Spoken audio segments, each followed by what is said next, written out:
Estamos en el libro de los Hechos, en el capítulo 1, los versículos 9. Un hermano dice 9. Parece que él sí estuvo por acá. Bueno, muy bien. Vamos a colocarnos acá. Venimos estudiando el libro de los Hechos y lo que hemos dicho hasta ahora es que este libro escrito por Lucas es el segundo tomo que escribe Lucas. El primer tomo se llamó El Evangelio según San Lucas. Y hemos dicho que lo que quiere Lucas es contarnos qué pasó con Jesús después de que subió a la cruz, después de que resucitó. Y lo que nos ha dicho Lucas es que Jesús caminó por la tierra 40 días vivo. Vivo. Se presentó a más de 500 personas que dan testimonio de que lo vieron vivo. Comió con ellos, cenó con ellos. Y fuera de eso, habló con ellos y les dio más instrucciones sobre cómo tenían que llevar a cabo el reino. Y también dice la Biblia que los invitó finalmente a que vieran su ascensión, que es la escena que vimos casi la vez pasada, que va a producirse ahora en la que vamos a estudiar hoy. Pero antes de que el Señor subiera al cielo, en las últimas conversaciones con sus discípulos, ellos le preguntaron: Señor, ¿restaurarás el reino de Israel en este tiempo?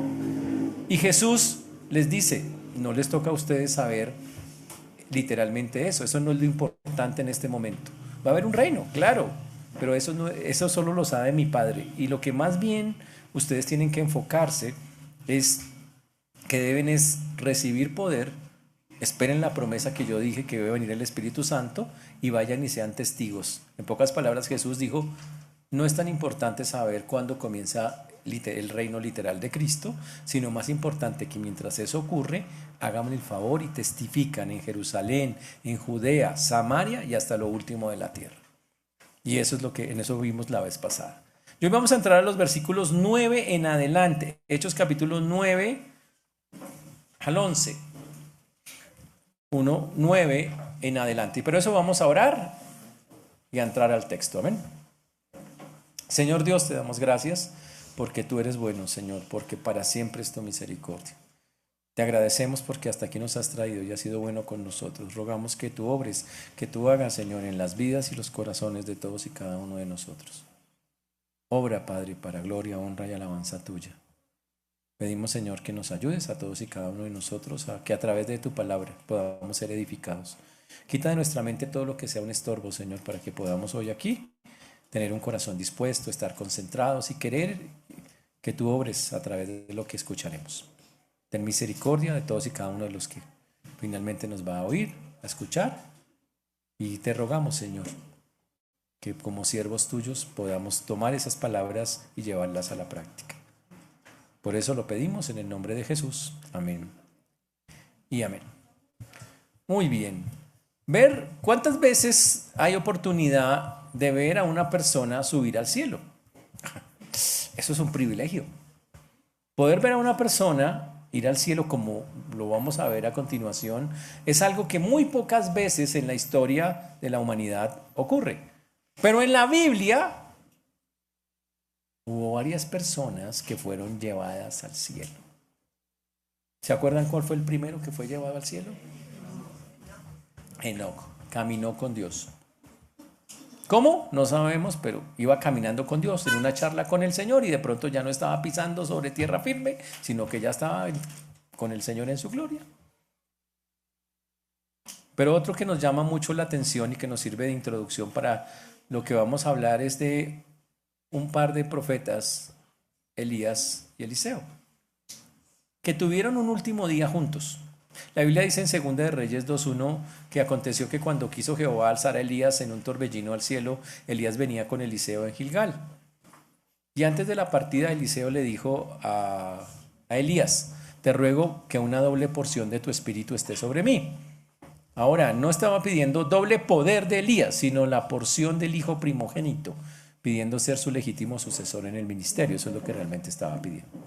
¿Qué le dijo Elías? Le dijo: si me vieres cuando fuere quitado, será hecho así, mas si no, no. Y ver la partida de Elías por parte de Eliseo era lo que demostraría realmente si sus ojos espirituales estaban abiertos. Y en 2 Reyes 2:11 dice que aconteció que yendo ellos y hablando de aquí, un carro de fuego con caballos de fuego apartó a los dos y Elías subió al cielo en un torbellino. Viéndolo Eliseo clamaba, Padre mío, carro de Israel y gente de a caballo, y nunca le vio, nunca más le vio. El Señor lo recogió y lo subió al cielo de una manera espectacular, en un carro de fuego, una cosa increíble. Pero la despedida era definitiva, Elías no regresaría. La reacción de Eliseo fue profundamente humana. Cogió los vestidos de Elías, los rompió en dos partes. Y dice el texto en el versículo 3, 2 de Reyes 2:13, que alzó luego el manto de Elías que se le había caído. Uy. Y una vez tomó el manto, dice que se fue al Jordán, y en 2:13 y 14 se paró a la orilla, y dice que puso las partes del manto sobre el río y se abrió el río en seco, quedó quieto a los dos lados como en el Mar Rojo. Una escena rarísima. Y dice también que se apartaron a un lado y otro y pasó Eliseo. ¡Wow! Increíble. Y lo que sigue es también muy, muy chévere. Y dice que los hijos de los profetas quisieron buscar a Elías, pero no lo encontraron.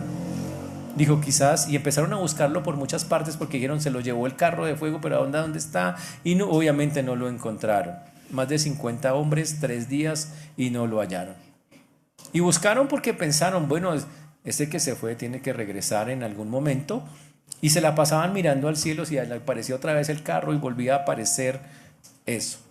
Elías no construyó ningún monumento donde ascendió Eliseo no construyó ningún monumento donde ascendió Elías, no organizó reuniones anuales de conmemoración. Aquí vamos a conmemorar que subió. No escribió tratados especulando sobre el transporte espacial o celestial, sino que una vez se fue su maestro, su tutor, inmediatamente empezó a ministrar, a servir a Dios. Desde el mismo instante empezó a servir, y la Biblia dice que sanó las aguas de Jericó, ahí mismo, 2 de Reyes 2:19 al 22, confrontó la impiedad 3 o 4 versículos después. ¡Wow! 7 milagros inmediatamente después se puso a trabajar. Y esta narrativa que acabamos de ver tiene que ver mucho con lo que vamos a ver hoy en el libro de los Hechos, en el capítulo 1, los versículos 9 al 11. Ahora vamos a ver la partida de Jesús, ascender al cielo, no en un caballo de fuego, pero también de forma visible. Igual que Elías vio a Eliseo subir, aquí 11 personas visibles, o sea, fue la subida del Señor, va a ser visible no ante uno, sino ante 11 testigos oculares. Y no va a haber un carro de fuego, pero va a haber ángeles y la gloria de Dios en medio de la subida. Algo increíble. Pero también va a haber unos discípulos que se quedan mirando al cielo. ¡Wow! Igual como Eliseo al principio hizo. Y los 11 miran al cielo. Pero la lección que vamos a ver hoy tiene que ver qué pasó cuando el Señor se fue, cuando el Señor ascendió, cuando desapareció de la vista de ellos. ¿Qué es lo que hay que hacer mientras el Señor regresa? Vimos la vez pasada que el Señor ya dio una instrucción. Dijo, háganme el favor, yo me voy a ir al cielo, ya les dijo, el reino todavía no va a ser instituido, pero les doy el poder para que vayan y prediquen mientras yo regreso. Y hoy vamos a confirmar eso de varias maneras que están aquí. Elías entonces fue transportado. Cristo, vamos a mirar, no fue, él ascendió al cielo, pero alguien lo llevó hacia allá y lo vamos a estar mirando. Y la pregunta fundamental de este mensaje es, ¿por qué estáis mirando al cielo? Interesante. Y eso es lo que vamos a ver el día de hoy. ¿Por qué estamos mirando al cielo? ¿Es lo que el Señor quiere que estemos haciendo? ¿Esa es la función que hoy nos toca tener? ¿Estar mirando al cielo a ver a qué hora regresa el Señor? ¿En qué nube sale? ¿Es eso? Y para eso vamos a estar en el libro de los Hechos mirando estos acontecimientos que se llaman la ascensión de Cristo. La ascensión de Cristo. Es uno de los eventos más importantes para los cristianos. Es una de las cosas más que para nosotros debería tener más importancia. Es el cumplimiento de múltiples, de cientos de profecías o profetas del Antiguo Testamento habían predicho. Todo lo que vamos a ver acá, Jesús lo cumplió. El que el Señor subiera al cielo y se sentara a la diestra del Padre es el cumplimiento de textos como cuando el Señor dijo, Jehová dijo a mi Señor, siéntate a mi diestra hasta que ponga a tus enemigos por estrado de tus pies. Ese es el Salmo 110:1. Lo que vamos a ver es el cumplimiento también de Daniel capítulo 7 versículos 13 y 14. Daniel dice, miraba yo en la visión de noche y aquí con las nubes del cielo venía uno como el Hijo del Hombre que vino hasta el anciano de días y le hicieron acercarse delante de él y fue dado dominio, gloria eterna. Uy, lo que vamos a ver hoy es el cumplimiento literalmente de profecías espectaculares que el Señor, que habían sido dadas sobre el Mesías y que lo único que hacen es afirmar una vez más nuestra fe. Este libro nos va a enseñar cómo se crece en la iglesia, cómo se creció en la iglesia primitiva y cómo puede ser eso hoy bueno. Y es importantísimo. Y hoy vamos a hablar de la importancia del Espíritu Santo en medio de todo el proceso cuando nosotros queremos trabajar con el Señor.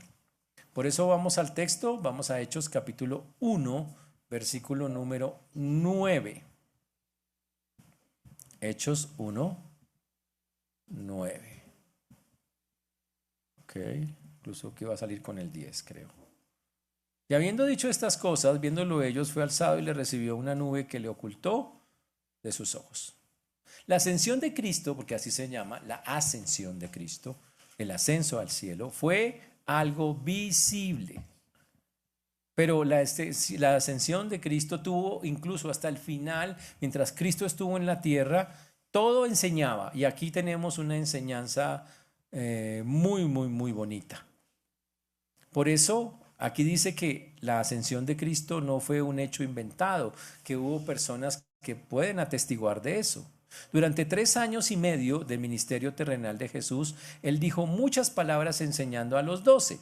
Luego de la resurrección, en esos 40 días se le aparece más de 500 personas y siguió instruyéndolos.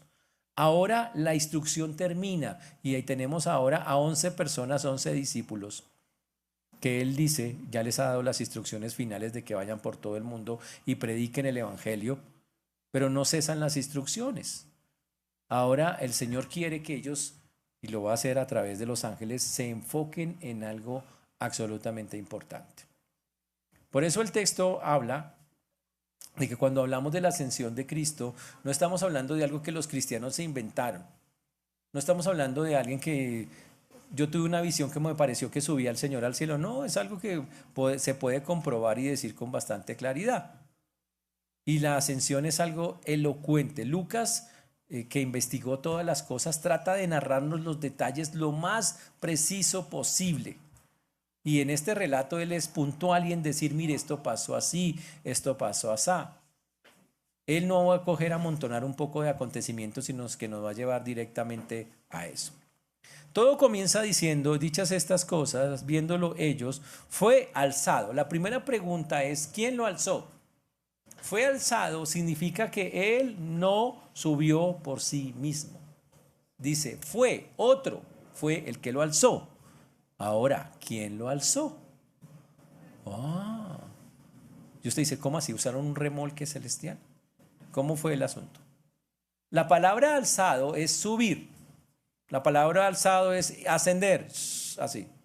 Pero dice que no lo hizo por sí mismo, sino que otro, como está la construcción gramatical, dice otro lo levantó. ¿Quién lo levantó? Pues Dios, literalmente. Más adelante se va a aclarar el asunto, pero literalmente fue Dios. Ahora, hay que decir que lo que Lucas nos está narrando es desde su perspectiva. El Padre levanta a su Hijo Jesús. La labor de Jesús había terminado en la tierra y ahora lo que sigue para Jesús es su entrada triunfal al cielo. Y estamos en la despedida final, en ese momento donde ellos están viendo específicamente eso. Y obviamente pongámonos en el lugar de los discípulos. ¿Qué siente usted de que su maestro estaba en una cruz y lo mataron, pero después usted lo ve resucitado y usted está gozoso y ahora el maestro le dice que se va a ir otra vez? Complicado. Ahora, el Señor dijo que Él estaría todos los días hasta el fin del mundo.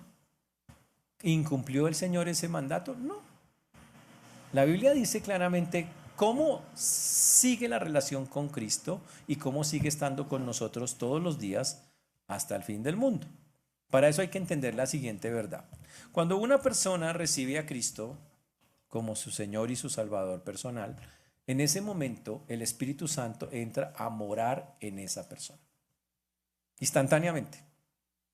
Usted le dice, Señor, yo creo que soy un pecador, yo creo que te he fallado un Dios santo, yo creo que...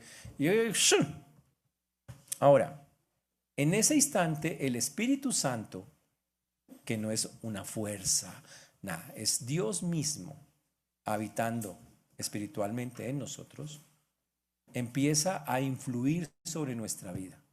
Y nuestra manera de pensar, de hablar y de actuar empieza a ser cambiante. Empezamos a cambiar. Ya no quiero hablar igual, ya no quiero pensar igual, ya no quiero actuar igual. ¿Qué pasó? Pues que ahora tengo el Espíritu Santo. Ahora, ¿quién es el Espíritu Santo? La tercera persona de la Trinidad. Pero la Biblia dice que es alguien de la misma esencia de Jesús. O sea, es Dios. Ahora, cuando Jesús estuvo en la tierra, pues él compartía con sus discípulos, comía con ellos, bebía en el buen sentido de la palabra, bebía con ellos, ¿ok? Para que quede claro. Y tenía esa comunión. Él sabe que ahora se va a ir y ellos van a sentir ese vacío, entonces dice, les voy a dejar otro de la misma esencia, y ese es el Espíritu Santo. Y el Espíritu Santo es ese papel de Jesús. ¿Qué hace el Espíritu Santo? Me pone en esa comunión con el Padre todo el tiempo y en la comunión con el Señor Jesús también. ¿Para qué? Para que se cumpla la promesa de que yo estaré con vosotros todos los días hasta el fin del mundo. Un creyente, si entiende bien la palabra de Dios, deberá decir, el Espíritu Santo está a mí aquí.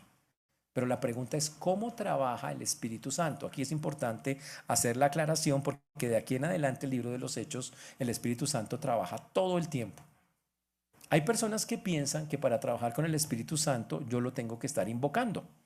Entonces usted dice, oh glorioso Espíritu de Dios, desciende ahora. Error. No puede. ¿Dónde está el Espíritu Santo según la Biblia? Y si usted dice que descienda, ¿a dónde se le va? A los pies, máximo, porque no puede salirse de ahí. Eso quiere decir que no puedo decir eso. ¿Dónde hay en la Biblia una oración al Espíritu Santo o donde se ore al Espíritu Santo? No hay oración. Y dice, pero ¿cómo entonces? Sí, porque la gente dice, no, es que le oré al Espíritu Santo, porque Él es Dios. Sí, pues Él es Dios, obvio, pero ¿en la Biblia usted ha visto una oración a eso? ¿Cuál es la forma que el Señor dijo que podíamos orar a Él? Oren al Padre en el nombre del Hijo. ¿Y el Espíritu? Ahí no aparece en esa oración. ¿Por qué? Por una sencilla razón. El Espíritu trabaja en automático. Eso es algo espectacular. Usted recibe a Cristo e instantáneamente el Espíritu acá y Él empieza a trabajar sin que usted abra su boca. La Biblia dice, el Señor sabe que somos débiles y por tanto su Espíritu intercede por nosotros con gemidos indecibles. ¿Qué es un gemido indecible? Hay gente que cree que un gemido indecible es Isarrabacanda, fluye ahora. Eso no es un gemido indecible. Porque la palabra indecible, ¿qué significa? No audible. No es así. No se puede escuchar. Es el Espíritu Santo hablando con Dios que yo no lo puedo oír. Y dice que el Espíritu Santo, sea que usted lo pida, que no lo pida, lo piense, lo mire, no lo mire. Si usted es un creyente, está intercediendo por nosotros con gemidos indecibles. Espectacular eso. Por eso la relación nunca se rompe con el Señor, porque sigue a través del Espíritu. Y Él está intercediendo. Acá, por eso el Señor lo dejó acá, porque Él es en la tierra nuestro colaborador. El Paracletos, ¿qué significa eso? El que se pone al lado de nosotros para ayudarnos. Ese es el Paracleto. Alguien que se coloca a un lado para ayudarnos. Ese es el Espíritu Santo. La diferencia es que no está a un lado, está adentro de nosotros. Entonces, todo creyente debe entender que la relación con el Señor nunca se ha roto. Si soy un creyente, wow, Él está aquí conmigo y nunca se va a ir. Y cuando me muera, otra vez vuelvo a estar en vivo con el Señor. O sea, sigue la relación, es permanente, nunca va a acabar. Pero hay algunos que lo olvidan y que piensan que el Señor me dejó solo, que el Señor me abandonó, que el Señor... Eso no está pasando y nunca va a pasar porque el Señor lo prometió y lo está cumpliendo. Ahora, pero por el otro lado, Jesús tiene que irse. ¿Por qué? Porque las profecías dicen que el Padre lo iba a glorificar. La Biblia dice, pues sobre todo en Juan capítulo 17, Jesús le dice al Padre, yo te he glorificado en la tierra, he acabado la obra que me diste que hiciese. Uy. Y el Señor dice, Señor, ya te glorifiqué acá. ¿Ahora qué sigue? Ahora que el Padre glorifique al Hijo. Y eso es lo que va literalmente a pasar. Ese es Juan capítulo 17, versículo 4. Y en Juan 17, 11 dice, y ya no estoy en el mundo, mas estos están en el mundo y yo voy a ti. Y él tiene que ir allá porque el Señor dice, ya había profetizado Jesús, yo tengo que ir al Padre. Y ahora, versículo de Juan 17, 5, ahora pues Padre, glorifícame tú para contigo, con aquella gloria que tuve contigo antes que el mundo fuese. Y el Señor dice, tengo que volver porque ese es mi lugar. Volver a la gloria de donde salí. Jesús viene de la gloria, es el Padre mismo, baja, hace la obra y vuelve a su lugar. Tiene que pasar eso.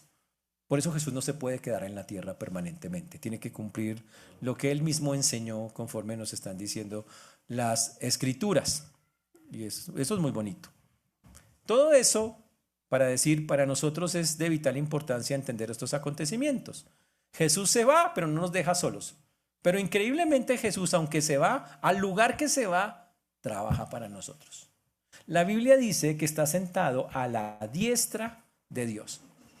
En el mundo antiguo, sentarse a la diestra, la persona que tú sientas a la diestra es alguien demasiado valioso o del mismo nivel tuyo. Es la única manera que eso pasa. ¿A quién tiene sentado usted a la derecha? Bueno, no se cumple todas las veces, pero el punto es, el que tú pones a la derecha, esa es una persona muy, muy importante. En el caso de aquí, de que estamos viendo que el Señor está sentado a la diestra, es la posición de autoridad que le da Dios mismo al Hijo. Obviamente estamos hablando del mismo, pero así lo quiere mostrar el Señor. Y quiere demostrar Dios que le dio toda la aprobación al Hijo por lo que hizo en la cruz, validando su resurrección. Algo fantástico. Por lo tanto, el que Jesús ascienda al cielo es el cumplimiento de las profecías. Pero ahí van dos cosas. Una, no estamos solos. El Espíritu Santo está con nosotros 24 horas al día. Pero tampoco no estamos solos ni en la tierra ni en el cielo, porque Jesús, que está sentado a la diestra del Padre, intercede también por nosotros. Los dos están trabajando y eso es increíble. Ahora, imagínese usted que tiene nada menos y nada más que al Espíritu Santo y al Hijo orando por nosotros, intercediendo. Por eso la Biblia dice que Jesucristo es nuestro abogado. ¿Cómo pasa eso en la práctica? Para que ustedes lo entiendan, bueno, cómo funciona en la tierra y cómo funciona en el cielo. La Biblia dice, ore al Padre. Entonces usted empieza a hablar con Dios, me imagino, no sé, en su tercer devocional del Dios, es que hacen 3 si no estoy mal. Digamos que en el tercero, para que no exageremos. Y usted está en su devocional cuando de pronto en su corazón el Señor lo inquieta con cosas y usted empieza a hablar con Dios de lo que le ha pasado, pero Él a la vez le pone cosas en el corazón, en su mente. Usted empieza a pensar, tengo que ir donde mi abuelita que le dejé de hablar hace 20 años. Yo ya soy cristiano, la voy a perdonar por haber gritado a mi mamá. Cosas como esas. Cosas que a veces usted se ha cerrado siquiera a pensar y el Señor le hace volver a pensar en ellas. ¿Quién está trabajando ahí? El Espíritu Santo. ¿Tuvo que decirle que trabajara? No, Él ya está trabajando en automático. Y le llama la atención y entonces usted empieza a sentir como... Y la Biblia dice que cuando el Espíritu empiece a hablarnos, vaya y hágalo. Cuando usted lo hace, se llama llenura del Espíritu Santo. Pero si el Espíritu le dice, vaya, y le insiste y le pone esa carga en el corazón de ir a arreglar o cuadrar una vaina, y usted no, y se cierra, pues lo siento, eso quiere decir, no hay llenura. Significa hay carnalidad, porque eso es lo contrario a la llenura, la carnalidad. No hay llenura. ¿Estamos claros hasta ahí? Eso es en la tierra. En el cielo, mientras tanto, Satanás va a donde el Señor, que es el acusador de los hermanos, y le dice a Dios, mira lo que está haciendo su hijo. Y sale Dios, literalmente, sale Jesús diciendo, yo soy su abogado, yo respondo por él. Y casi que hace así, mostrando sus manos, con las heridas. Yo respondo por él, yo pagué, no debe nada. Por eso la Biblia dice, no hay ninguna condenación para los que están en Cristo Jesús. Entonces la ascensión de Cristo significa el cumplimiento de todas las profecías, pero significa que tenemos a Jesús sentado a la diestra de Dios defendiéndonos y al Espíritu Santo en vivo y en directo las 24 horas trabajando con nosotros para ayudarnos a vivir mientras nos encontramos nuevamente con el Señor. Por lo tanto, es una tremenda bendición tener lo que llamamos la ascensión de Cristo. Ahora, cuando dice acá en el texto que lo recibió una nube que le ocultó de sus ojos. Entonces, él va subiendo. Aquí como se muestra en el texto, es un ascenso lento. Es una cosa como en cámara lenta, para que me entiendan. Va subiendo. Y de pronto aparece una nube. Usted dice, ¿estaba muy cargada de agua? ¿Había trueno? No. En la Biblia hay nubes celestiales. ¿Qué significan esas nubes? Significan la misma presencia de Dios. Se llama la gloria de Dios. La nube más famosa de la Biblia está en el libro del Éxodo. Cuando el pueblo de Dios estaba pasando por el desierto, dice la Biblia que la presencia de Dios se manifestó en una nube que de día eso era como aire acondicionado celestial, o sea, tapaba a todo el pueblo y no los dejaba quemar. Y de noche dice que esa nube se convertía en una columna de fuego y era como tener una fogata en el desierto para que no se congelaran. Ese era Dios. Entonces la nube representa la gloria, la presencia de Dios. Entonces Jesús va subiendo y se va y se queda inmerso poco a poco hasta que se mete en la misma gloria de Dios. Ese es el ascenso que el texto nos está mostrando en ese momento, casi como le pasó. Ahora, en el ministerio terrenal de Jesús hubo un momento cuando Jesús se apartó con 3 discípulos, que era su anillo de seguridad más cercano. Mateo, ¿cómo era? Era Jacob, Pedro, Juan, Juan, Santiago y Pedro. Y cuando estuvo con ellos, la Biblia dice que se transfiguró. ¿Y qué pasó? O una nube volvió a aparecer. Ya apareció Moisés, ya apareció Elías, el de la historia. Y estaban allí con él. ¡Wow! Entonces esta nube en la cual se oculta es este tipo de nube en la cual Dios hace ver su presencia para que digan, mire, yo estoy acá. ¡Ush! Excelente. Algo muy, muy bonito. Ahora, ¿cuándo ascendió? 40 días. Dice la Biblia que Jesús caminó 40 días. ¿Ok? Y ellos tenían que esperar después de eso la promesa de la venida del Espíritu Santo. Dice también el texto, y una nube le ocultó de sus ojos. Significa, quedó inmerso en la nube, ya no lo vieron, solo veían la nube. Y ellos entonces se quedaron, pues obvio, y se quedaron mirando qué iba a pasar en esa nube y sus ojos se empezaron a concentrar específicamente en ese momento. Uy, tremendo eso. Y ese muy bonito que usted contemple la gloria de Dios. ¿Quién no quiere ver la gloria de Dios? Pues todos la queremos ver. Pero interesante que el Señor dice, esto que ocurrió en esta escena específica no debe distraerlos de lo realmente importante y valioso. Los discípulos empezaron a quedar ahí como absortos allá mirando para el cielo y miren y miren y miren y pasaba el tiempo y seguían literalmente ahí mirando a ver a qué horas, qué más, qué otras cosas iban a pasar. Y entonces dice el texto, puestos los ojos en el cielo entre tanto que él se iba, y aquí se pusieron junto a ellos 2 varones con vestiduras blancas. 2 varones con vestiduras blancas. Ahora, alguien dijo, deben ser enfermeros. No. ¿Cómo sabemos que estos no son personas comunes y corrientes? Bueno, porque la misma Biblia es quien nos dice quiénes son y cuáles son las características de estos seres que se aparecen en algunos momentos de la Biblia. Ahora, Jesús va subiendo. ¿Qué es lo que sigue? ¿Qué es lo que nosotros debemos pensar? Pues Jesús está subiendo y queda a la diestra del Padre y ya está ahí. Y va a quedar ahí. El Espíritu Santo todavía no ha llegado. Va a llegar 10 días después. Pero está prometido. Ahí todavía no ha llegado. El Señor dice, vayan a Jerusalén y esperen la promesa. ¿Ok? Ahí todavía no está. Y los discípulos están, bueno, ¿y qué? ¿Y ahora qué sigue? Porque Jesús no les dijo, simplemente les dijo, acompáñenme, ahora sube, pero ¿qué sigue? Entonces, y obviamente que usted vaya a su maestro, pues da temor, da miedo. asusta, usted se siente como desamparado y ahora qué, o sea, se va el Señor y ¿qué significa? Y por eso el Señor en ciertos momentos de la vida y de la historia siempre manda algo que se llaman ángeles. ¿Qué es un ángel? Es un ser creado por Dios que tiene, literalmente es un servidor de Dios, un ministro de Dios. La gente ha confundido a los ángeles, ha hecho historias sobre los ángeles que no son. Tenemos, por ejemplo, muchas veces la gente piensa que los ángeles son unos niños gorditos, chiquitos, con unas alitas, que los venden ahí en la 57, pero nada que ver. Estos no son, los ángeles nunca han tenido esa forma de niños chiquitos. ¿Ok? En la Biblia, los ángeles tienen una cosa que se llama forma humana. No quiere decir que exactamente son así, solo que se muestran o toman esa forma como de seres humanos. ¿Qué idioma hablan los ángeles? Buena pregunta. Hay gente que dice, pastor, hay un idioma celestial, angelical.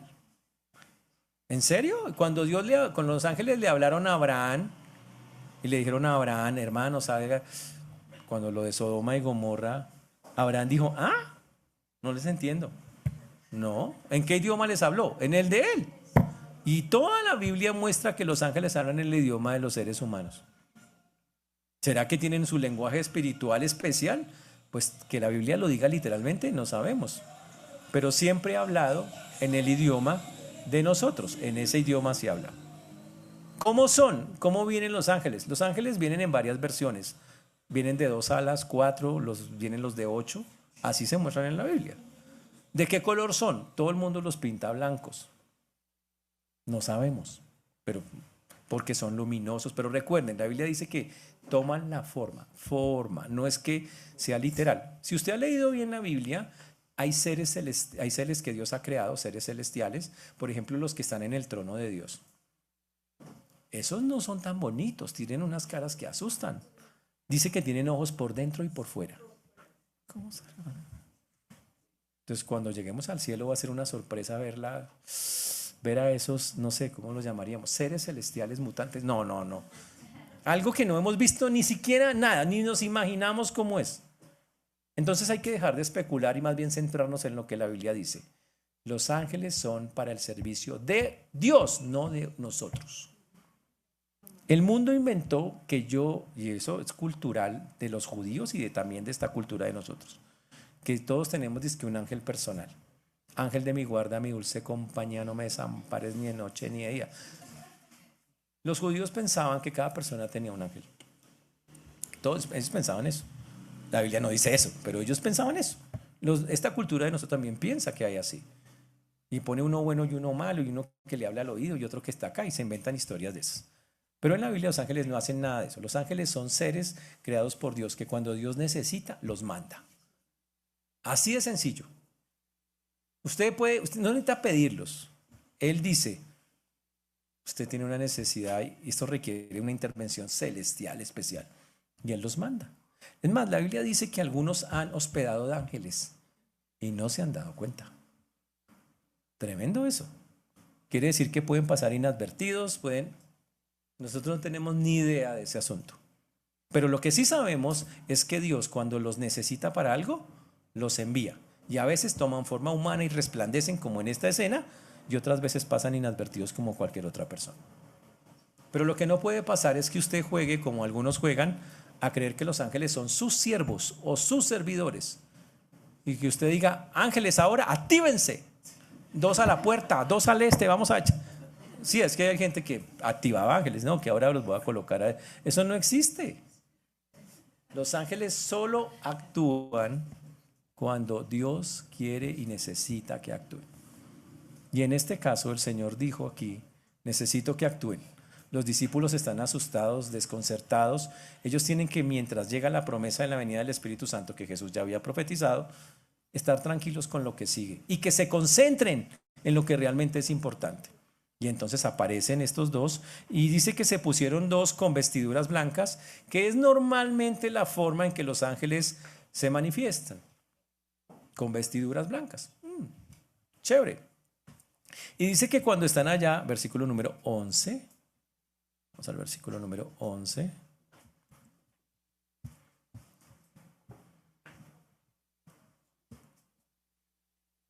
ya va. Los cuales también les dijeron: varones Galileos, ¿por qué estáis mirando al cielo? Este mismo Jesús que ha sido tomado de vosotros al cielo, así vendrá como le habéis visto ir al cielo. Y entonces los ángeles, viendo que ellos pasan el tiempo y empiezan a filosofar y se fue por allá, ¿será que vuelve a aparecer por esa nube? ¿Será que salió? Nada, los ángeles dicen: ya, cálmense, ya no más. La vida con Dios, ojo, el hecho de que Jesús no esté presente en la tierra no debe ser una excusa para que nos metamos a tener una vida toda contemplativa, a ver a qué horas aparece. Esa no es excusa para eso. Lo que el Señor está diciendo es: yo necesito que mientras Él regresa, como lo van a decir los ángeles, ustedes estén concentrados en lo realmente importante y valioso. ¿Qué es lo importante y valioso? Ir y predicar el evangelio en Jerusalén, Judea, Samaria y hasta lo último de la tierra. Para el Señor eso es lo más importante. Ahora, los ángeles no vinieron a molestar a los discípulos y a criticarlos o a juzgarlos, ni nada de eso. Vinieron a consolarlos, porque entendieron que ellos iban, bueno, todavía no ha venido el Espíritu. Mira, el Espíritu todavía no estaba morando, pues eso es un camello. 10 días sin el Espíritu Santo, ¿qué tal? Y sin Jesús. Uy, eso es complejo. Entonces ellos necesitaban tener una fe férrea, y el Señor a veces, para tener fe férrea, permitía esta clase de apariciones. Y cuando llegaron, entonces aparecen, como vuelvo y les repito, para fortalecerlos, para darles un mensaje de esperanza, para decirles, para hacerles estas observaciones. Eran dos, y eso tiene un significado. Eran dos porque en la cultura judía, para que un testimonio tenga validez, tienen que ser dos. No puede ser uno. Tiene que haber dos testigos, y aquí están los dos testigos, los dos ángeles, aparte de los 11 que se encuentran allí presentes. Y estos dos testigos, junto con los 11, ahora sostienen una charla como la que estamos mirando, la que estamos mirando acá. La misión de esos ángeles: consolar, instruir y reorientar a los discípulos. Decirles: hermano, la vida no es estar contemplando a ver a qué hora el Señor regresa. La vida es que mientras Él regresa, usted se pone activo y hace lo que el Señor ha mandado. Cambie su vida, transfórmela y sirva al Señor. Eso es lo que tiene que hacer. Elías, como en la escena que vimos Eliseo, cuando Elías vio partir a su Señor, la Biblia muestra que inmediatamente Elías recogió el manto y dijo: a trabajar. No sé si va a regresar, no había promesa de regreso, nada. Pero hay que seguir haciendo el trabajo. Y eso es básicamente lo que este texto nos quiere llevar a entender. Los ángeles no habían sido enviados a reprender, sino a revelar. Y comienzan diciéndole a ellos: varones Galileos, ¿por qué estáis aquí mirando al cielo? Uy. Y los llaman Galileos para recordarles de su compañerismo con Jesús y que en el Galilea tuvieron un ministerio impresionante con él. Les dice: varones Galileos, lo reconoció específicamente de esa manera. Y les dice la frase: ¿por qué estáis mirando al cielo? No. Él les dice: ¿por qué persisten en no quitar su mirada del cielo? Ahora el Señor está en su gloria y necesitamos que mientras el Señor ahora se sienta a la diestra del Padre y cumple las promesas de estar allí e interceder por nosotros, ustedes hagan lo que realmente es importante y valioso. Eso significa reorientar la perspectiva. Y muchos hoy en día, tristemente, se preocupan por cuadrar, les encantan todos los acontecimientos futuros. Y interpretan, dice: uy, la guerra de Ucrania, con eso es el Apocalipsis capítulo 8. A ver. O sea que el Señor va a llegar dentro de tanto. Todas las sectas que han hablado del regreso de Cristo, todas se han equivocado. Porque es que eso es algo que no sabemos. Y el Señor nunca manda al creyente a estar pendiente de eso, sino más bien a que mientras llega el Señor, mi vida sea transformada, cambiada, y mi servicio a Dios se refleje en hablarle a otros de Cristo y que conozcan el reino de Dios. Ese es el punto de nosotros. Y yo me pregunto, y ahí es donde ven las preguntas para nosotros, ¿nosotros estamos haciendo eso? La promesa de los dos ángeles, no sabemos cómo se llaman, si Miguel, Gaby, bueno, Gabriel y Miguel, posiblemente, no sabemos. Pero los dos angelitos que están ahí les dicen, este mismo Jesús, dice el texto, que ha sido tomado de vosotros al cielo, así vendrá como le habéis visto ir al cielo. Y la promesa es, mire, un día Jesús va a regresar de la misma manera que se fue. Significa, se va y se oculta en la nube celestial. Un día viene una nube celestial y de la nube celestial sale y viene. Ahí lo vamos a ver. Y Apocalipsis confirma específicamente que cuando el Señor regresa, viene en una nube, literal.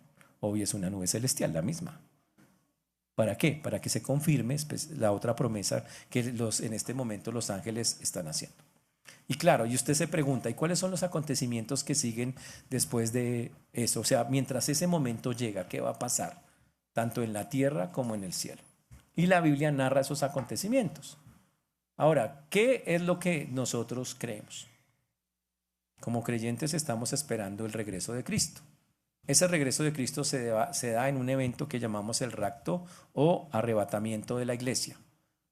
¿Qué significa? Que en un átomo de tiempo, en un abrir y cerrar de ojos, los muertos en Cristo resucitarán primero, después nosotros los que hemos quedado. Y nos encontraremos con el Señor en las nubes, allá en la misma que en la que se fue, en la que viene. Eso es lo que estamos esperando. ¿Cuándo será ese día? Nadie lo sabe. ¿Qué falta para que se cumpla? No falta nada, solo que el Señor decida cuándo lo va a hacer. ¿Qué tal sea un domingo a las 12:29 de la mañana? De pronto, ¡pum! Y quedan ustedes aquí solos. No, terrible, tremendo. Yo digo, eso usted va a ser tremendo. Sería tremendo. Pero el punto es, va a pasar. Es un acontecimiento que el mundo, muchas personas en el mundo esperan. Hay otros que creen que no va a pasar. Dicen, no, eso no pasa. El Señor viene derecho acá y no hay ese arrebatamiento. Nosotros creemos que sí, porque la Biblia atestigua que en algunas partes de la Biblia que sí va a pasar. En lo que creemos, nosotros creemos que somos arrebatados, nos encontramos con el Señor en las nubes, como dicen los ángeles, cuando Él regrese, y pasamos al tribunal de Cristo. Le damos cuentas a Dios. Después vamos a la fiesta, a las bodas del Cordero. Y después, estamos hablando en el tiempo celestial, en el cielo. Regresamos con Jesús para volver a la tierra, para algo que se conoce con el nombre de reino milenial. Reino milenial que Jesús no negó. Acaban de preguntarle a los discípulos, ¿cuándo instaurarás tu reino? Y no les dijo que no había, sino que todavía no era el tiempo. Y que no le tocaba a ellos saber cuándo iban a ser el tiempo específico de eso. Jesús no lo negó de que eso fuera literal. Eso esperamos. Y en la tierra, mientras tanto, ¿qué? En la tierra, mientras tanto, los que se quedan, cuando venga el día del rapto, pues son los que tienen que vivir el Apocalipsis, tribulación, gran tribulación. Eso es para ellos durante un periodo de 7 años. Al final de los 7 años, los que están arriba con Jesús bajan, los que están acá, la mayoría termina muerto porque viene el Apocalipsis para ellos y de ahí para allá Jesús reina por un periodo de 1000 años. Pero igual, ustedes les animo a que estudien y crean y confíen en que lleguen a sus propias conclusiones a través de eso que se llama escatología o eventos futuros. Pero lo que este texto sí nos dice es que el Señor va a regresar en su cuerpo glorificado en las nubes, que cuando regrese será personalmente, corporalmente, visiblemente y lleno de gloria. Así va a pasar, así como se fue. Cuando se fuera lo mismo, se fue en vivo, visible, glorioso. Cuando regrese, visible, glorioso y con un cuerpo glorificado. Así va a regresar. Y eso es algo fantástico. Y eso es lo que nosotros como creyentes estamos esperando. Entonces Jesús hace esta promesa que nosotros acabamos de ver. Sabemos que el Señor Jesucristo es un anhelo en nuestro corazón que regrese, pero quiero hacer una advertencia. Hay algunos que están aburridos en la tierra y le piden a Dios que los lleve. ¿No les ha pasado? Entonces, yo le he rogado al Señor que me lleve ya. Sí, hay algunos que están aquí llevados y no, aburridos. Son creyentes, pero dicen, ay no, ya. Les tengo noticias. ¿Quieren irse rápido para el cielo? Les tengo la fórmula, porque Jesús ya lo había dicho cómo era. Dijo, nadie se va hasta que no cumpla el propósito para el cual lo puse en esta tierra. Haga la tarea. Cuando termine la tarea, con mucho gusto. Sin que usted diga nada, nos vamos y listo, se acabó la película. Termine la tarea, pero es que el problema es que algunos ni siquiera la han comenzado. ¿Está claro? Ese es el problema. Usted dice, ay no, pero yo quiero que... No, haga la tarea. Cuando usted haga su tarea, cuando cumpla el propósito para el cual el Señor nos diseñó, con mucho gusto nos podemos ir. Y eso está basado en una escena de la Biblia donde el Señor le dice a sus discípulos, ninguno de ustedes va a morir hasta que haga lo que tiene que hacer, hasta que cumplan específicamente lo que los puse a hacer. Cuando el Señor los manda a hacer la obra a ellos en campaña, y ellos se asustan y dicen, Señor, pero es que denos una espada. Y les dicen, no, no, ¿cuál espada ni nada? Vayan, tranquilos, ustedes no van a perecer hasta que cumplan las cosas que yo he dicho que tienen que hacer, hasta que no cumplan su obra. Ese es el mandato. Y hasta que no cumplamos las cosas que hacemos, nosotros no moriremos para eso. Muy interesante. Bueno, creo que con eso ustedes se animaron otros 20 años a seguir viviendo. Muy bien. En pocas palabras y para terminar, no iban a estar solos. Iban a tener su compañía, su poder en cada momento a través del Espíritu Santo. El Señor prometió regresar y quiere decir que se lo hará físicamente con ese cuerpo con el que se fue al cielo. Y podían dejar la cima del monte para iniciar el camino que el Señor les había dicho que tocaba tener. No un camino de contemplación mirando al cielo, sino ir a cumplir la gran comisión. Y lo que está diciendo acá este texto es, ya el Señor no puede estar más acá, pero la obra tiene que seguir y la obra tiene que hacerse para la gloria, honra y alabanza del Señor. Y yo les pregunto, ¿ya estamos nosotros haciendo la obra del Señor? Este texto nos enseña varias cosas que son puntuales en las cuales nosotros debemos confiar y que son vitales para nosotros en nuestra vida cristiana. La primera, Cristo ya hizo su parte en la tierra. Ahora Cristo está haciendo su parte en el cielo. Está intercediendo como nuestro sumo sacerdote. Él literalmente está ante el Padre, ofreciéndose como un sacrificio ya hecho. Porque lo que hace Jesús es cuando nos defiende, ya hice el sacrificio, yo ya pagué por él o por ti. Literal, una cosa increíble. Nosotros no podemos ganarnos el favor de Dios con obras, sino debemos más bien ser agradecidos con lo que el Señor hizo, y la forma de serlo es sirviéndolo. Y por eso le pregunto, el saber que Cristo está ya intercediendo, el saber que el Espíritu Santo está acá ayudándonos, ¿en qué lo anima usted para la obra en Cristo? Tenemos que movernos, hermanos, tenemos que hacerlo. O sea, aquí no es un asunto de estar ahí haciendo aparentemente cosas que no son malas, sino de cumplir los propósitos para el cual el Señor hizo todo eso. Lo más bonito de esta historia es lo que dice Romanos 8:34. Vamos allá por un momento. Cristo es el que murió, más aún el que también resucitó, el que además está a la diestra de Dios, el que también intercede por nosotros. Y les voy a dar los dos versículos porque me parece fantásticos. Romanos 8:34 y Hebreos 7:25. Si hay algo que nos deba como llenar de alegría, mucho, es estos dos versículos. Cristo murió, sí, resucitó, sí, pero está intercediendo por nosotros. Y Hebreos 7:25 dice, por lo cual puede también salvar perpetuamente a los que por él se acercan a Dios, viviendo siempre para interceder por ellos. El Señor jamás dejará de interceder por nosotros desde el cielo, como el Espíritu Santo no lo hará en cada creyente desde su condición como esté. Y eso es espectacular. Y eso debería nosotros movernos el pulso. Quiere decir que ninguna lucha, ninguna tentación escapa a la obra intercesora de Cristo. Él está ahí y nos va a ayudar en cada una de esas debilidades, porque tenemos un sumo sacerdote que fue tentado en todo según nuestra semejanza, pero sin pecado. Y por eso lo que debe haber acá es una acción de gracias, diciéndole, Señor, gracias porque tu obra nunca va a terminar. Siempre vas a estar ahí y siempre me vas a ayudar. Por eso cuidado con decir usted, el Señor me abandonó, el Señor me dejó solo. Madure. Eso no dice la Biblia. Usted quiere sentirse así, pero la Biblia dice, yo jamás me he movido. Si usted realmente es un creyente, no me moveré de su corazón nunca. Qué increíble eso. Nunca. Nunca dejaré de interceder por usted, así lo vea. Y el Espíritu Santo nunca dejará de sabiendo todo lo que vivimos. Desde acá, o sea, hay intercesión desde acá y desde allá. Eso es espectacular. Espectacular. La otra cosa que enseña este texto es que, como lo hemos dicho en los anuncios, tenemos que esperar la segunda venida de Cristo. El Señor va a regresar y debe ser una expectativa para nosotros, como si Él llegara en cualquier momento. Por eso les hago la siguiente pregunta. ¿Vivo con la expectativa real, mire lo que dice el texto, de que Cristo podría regresar en cualquier momento, o he permitido que esa verdad se vuelva abstracta y distante?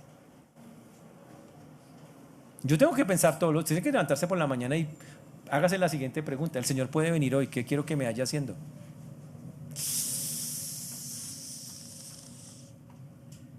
Viendo el capítulo 458, ahí quiere que lo haya. ¿Qué quiere que lo haya haciendo el Señor? Que nos haya haciendo la obra de Él, que nos haya haciendo las cosas que le son agradables a Él. Y eso significa que usted y yo tenemos que mirar cuáles son las prioridades de la vida, porque la vida ya, mire, que quede claro, si usted es un cristiano, las prioridades de la vida no puede ser tener casa, carro y beca, hermano. Entonces, ¿para qué es cristiano? Esas son las prioridades del mundo. Esas son las prioridades de los de allá. Para nosotros esos son accesorios de la vida, que si están, gloria a Dios, pero si no están, yo tengo al Señor. El que tiene a Cristo, lo tiene todo. ¿Estamos claros? La esperanza, ahora la otra cosa es, enfoquémonos en la misión terrenal, no en la especulación celestial. El Señor cuando le dice a los discípulos que, a los ángeles le dicen que ya no, ya, ¿para qué se la pasan allá? Ya, hay que concentrarnos. Enfoquémonos que tenemos ahora una misión. Dejemos de estar especulando cuándo regresa y cómo va a ser y estar discutiendo cosas que nadie sabe. Dejemos eso y más bien dediquémonos a, en lugar de estar gastando tiempo, a hacer la gran comisión. Y la gran comisión es vayan, hagan discípulos, vayan y hablen a las personas de Cristo. Eso es lo que el Señor está diciendo. Y está ratificando a través de este texto que estamos viendo. Pero la otra cosa que se hace importante acá y que ya vemos y que va a ser todo ese libro es la dependencia del Espíritu Santo para la misión de Dios. En tu vida y en la vida de los demás. La dependencia del Espíritu Santo para la misión de Dios. Wow. Y la obra de Dios, señores, obviamente que hacemos estrategias humanas, pero ¿sabe qué? Sin el poder del Espíritu Santo no hay nada. Y por eso este libro se basa en cómo Dios, a través de guiarse por el Espíritu Santo, arma obras. El Señor dijo en el libro de Zacarías, capítulo 4, versículo 6, no es con ejército ni con fuerza, sino con mi espíritu, ha dicho Jehová de los ejércitos. Uy, wow. Y por eso es que tenemos que buscar todos los días estar haciendo eso, de estar, Señor, quiero estar metido con el Espíritu Santo, que dirija cada área de mi vida. La otra cosa que este texto nos enseña es, señores, la prioridad es la urgencia de abrir obras en nuevos lugares. Ya lo dijo Jesús, no se pongan, el asunto de cuándo instalar el reino no es lo importante en este momento. Quiero que vayan a Jerusalén, Judea, Samaria. Los ángeles dicen, dejen de estar mirando para allá, hagan lo que el Señor dijo, concéntrense en lo que el Señor realmente está diciendo que es importante y que es valioso. Y cada iglesia, y específicamente nosotros, tenemos y queremos tener esa visión y estar dispuestos a que nuestros mejores líderes, miembros y recursos planten nuevas obras en lugares donde el Señor no es conocido. Y por eso estamos haciendo las campañas de vengan a los siervos, de hagan todo eso, porque vamos a abrir varias iglesias en los próximos 3, 4 años. Y eso implica que tienen que moverse. Algunos se van a quedar allá, otros van a ir y volver y otros se van a quedar acá. Pero nadie puede estar diciendo, pero vamos a hacer es, el Espíritu Santo nos va a dirigir quién se va y se queda allá, quién va y vuelve, colaborando a ratos allá, y quien está aquí sigue edificando a las personas. Eso tiene que pasar. La otra cosa que nos enseña este texto ya como conclusión, es que hay que vivir con la seguridad de que si Cristo ya cumplió tantas profecías, las que faltan van a cumplirse. Recuerde que en la Biblia podemos encontrar más de 1200 profecías, de las cuales sobre Jesús nos faltan que se cumplan aproximadamente 200. Pero Jesús ya cumplió más de 300 por lo menos sobre lo que se dijo de él. Exactas, milimétricas. Nos faltan todas desde que venga el rapto en adelante. Pero si el Señor ya cumplió todas esas antes, pues usted puede confiar en las que vienen. Y lo más bonito, nunca deje de darle gracias a Dios porque no estamos solos. La intercesión del Señor es algo tan bonito. Y le hago una última pregunta. ¿Qué le impide a usted ahora comprometerse en este año 2026 con el Señor? ¿Cuál es su excusa de este año? Usted es creyente, usted ya tiene el Espíritu Santo, tiene el poder del Espíritu Santo para testificar y el mandato de Dios es vayan a Jerusalén, a Judea y Samaria. Dígame qué le falta a usted. Entonces el reto, señores, está en Señor, ayúdame a que yo encuentre qué es lo que debo hacer, porque es urgente. Cuando Jesús se retiró fue para que nosotros pudiéramos hacer la obra de Dios. El Señor tiene un versículo en Juan capítulo 9 y 4 que nos recuerda eso. Juan 9, 4. Me es necesario hacer las obras del que me envió, entre tanto que el día dure y la noche viene, cuando nadie pueda trabajar. Dijo el Señor, yo ya hice lo que tenía que estar haciendo cuando yo estuve aquí en la tierra. ¡Wow! Y por eso quiero preguntarles, cuando el Señor regrese en las nubes con poder y gloria, ¿nos encontrará fielmente ocupados en la obra que nos encomendó o absortos, metidos en nuestros propios intereses y comodidades? ¿Cuál de las dos? ¿En qué nos va a encontrar el Señor? ¿Habremos usado nuestros recursos, oportunidades y tiempo que nos dio para extender su reino a nuevos lugares o solo para fortalecer nuestro propio nido? O sea, hemos vivido para nosotros. ¿Cuál de esas cosas va a pasar realmente? Y le pongo las preguntas en pantalla para que se las lleve pensando.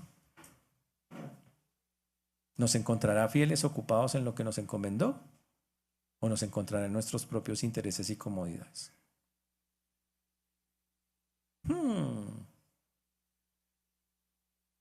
Interesante, ¿no? Y cuando Él nos encuentre, ¿habremos usado los recursos, oportunidades y tiempo que nos dio para extender su reino a nuevos lugares o solo para fortalecer nuestro propio nido? O sea, para nosotros mismos darnos cosas y cosas y cosas. Hermanos, que el Señor nos ayude a que podamos cumplir esto que estamos escribiendo, que estamos viendo acá, que el Señor nos llama la atención en este día. Ese es el plan de Dios. Por eso al salir de acá, hermanos, solo me resta que la obra de Dios ya la podemos hacer. Testifique, hable con otros, invítelos a la iglesia. La obra la hace Dios, no usted, pero hágalo. Y esperamos que sea algo normal en nuestras vidas. Lo que puedo decir para terminar es, estamos gozosos de que Dios nos deje a su Santo Espíritu. Estamos gozosos de que interceda por nosotros. Él ya hizo su parte, nos dejó las herramientas. Ahora, por favor, señores, solo nos queda trabajar para Él. Mientras Él regresa. Pongámonos de pie y que así sea. Señor Dios, te damos gracias por este tiempo, por todo lo que tú haces. Te damos gracias porque hasta aquí nos has traído y tú has sido bueno con nosotros. Ponemos delante tuyo, Señor, una vez más esta tu palabra y rogamos, Padre, que tú nos guíes. Una vez más, Padre, para hacer la práctica real. Que entender el cumplimiento de tus promesas anime nuestros corazones a, como lo dice tu palabra, a que no nos enfoquemos en distraernos, sino que nos centremos en lo que nos dejaste como tarea. Ir a ser discípulos por todo el mundo. Que tu obra y tu reino se extiendan a través de la palabra de Dios en otros lugares, a través de iglesias o como tú lo determines. Por eso hoy descansamos en tu precioso nombre, Señor. Y rogamos que tú nos ayudes para gloria, honra y alabanza tuya. Padre, en tus manos dejamos a cada una de las cosas que hoy hemos escuchado, ayúdanos a recordarlas. Sabemos que tu Espíritu Santo estará ahí trayéndonos a memoria muchas cosas. pero más importante, que podamos hacer las prácticas. Ayúdanos a buscar a tanta gente que necesita de ti, que necesita escuchar el mensaje. Quita de nosotros, Señor, toda cosa, pereza o negligencia que tengamos hacia eso, y que podamos entender realmente que eso es a lo que nos has mandado. Pues lo pedimos en el nombre de Jesús. Amén.